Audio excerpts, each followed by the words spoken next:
విజయవాడ నగరంలో రోజు రోజుకు పెరుగుతున్న ట్రాఫిక్ రద్దీని తగ్గించడంతో పాటు అటు చెన్నై, గుంటూరు వైపు నుంచి వచ్చేటువంటి వాహనదారులు నగరం లోపల నుంచి వెళ్లకుండా గొల్లపూడి మీదుగా డైరెక్ట్గా హైదరాబాద్, వైజాగ్ వెళ్ళడానికి కేంద్ర ప్రభుత్వం ఎంతో ప్రతిష్టాత్మకంగా నిర్మించినటువంటి విజయవాడ పడమర బైపాస్ రోడ్డు, మరి ముఖ్యంగా గుంటూరు జిల్లా చిన్నకాకాని వద్ద 2 రోడ్ల అనుసంధాన ప్రక్రియ అటువంటిది ఈ రోజుతో దాదాపు పూర్తయిందని చెప్పుకోవాలి.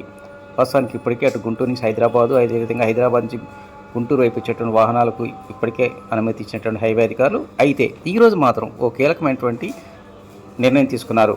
ఎవరైతే అటు గుంటూరు నుంచి వచ్చేటువంటి భారీ వాహనాలు కావచ్చు, కార్లు కావచ్చు, ఏదైనా సరే మంగళగిరి అదేవిధంగా విజయవాడ వైపు వెళ్ళాల్సినటువంటి వారు తప్పనిసరిగా మురుగన హోటల్ ఎదురుగా ఉన్నటువంటి సర్వీస్ రోడ్డు గుండా హైలాండ్ రోడ్ అండర్ పాస్ నుంచి యూటర్న్ తీసుకొని మళ్ళీ సర్వీస్ రోడ్డు మీదుగా వెళ్ళాలనేటువంటి నిబంధన పెట్టడంతో మాత్రం మొదటి రోజు అన్ని వర్గాల వాహనదారులు మాత్రం తీవ్రమైన ఇబ్బందులు ఎదుర్కొన్నారని చెప్పుకోవాలి.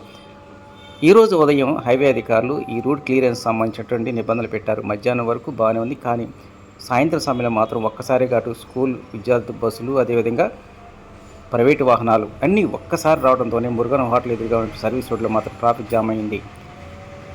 ఎటువైపు వెళ్ళాలో తెలియని పరిస్థితి. చాలామంది వాహనదారులు మాత్రం ముందు వైపు వెళ్ళి మళ్ళీ యూటర్న్ తీసుకొని అక్కడే చక్కర్లు కొడుతున్నట్టు పరిస్థితి ఏర్పడింది. ఇక రేపటి నుంచి ఇదే నిబంధన కొనసాగుతుందని హైవే అధికారులు ఇప్పటికే ప్రకటించారు.